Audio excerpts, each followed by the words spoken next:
Apa beza ubi dan babi? Tak tahu. Ubi, babi bawa lari.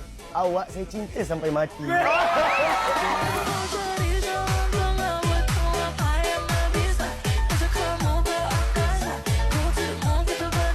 Ren, tolong ke depan sikit, Syafiq. Ke depan sikit. Ke depan. Okey. Angkat kerusi. Angkat kursi.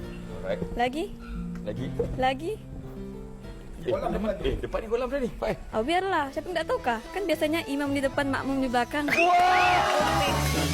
Sematang hati topik kembali janji kamu buruk cari karena alasan tak kabari. Okey, kan bila bangun pagi, okey, soalan dia adalah bila tahu tak apa beza bila Nuah bangun pagi masa Nuah bujang dengan masa Nuah dah berkahwin? Apa yang Nuah dengar perbezaan dia? Okey, tak tahulah kan? Tak tahu lah. Okey, kalau masa bujang, pagi-pagi Nuah akan dengar bunyi okey. Masa dah kahwin, Nuah akan dengar morning sayang.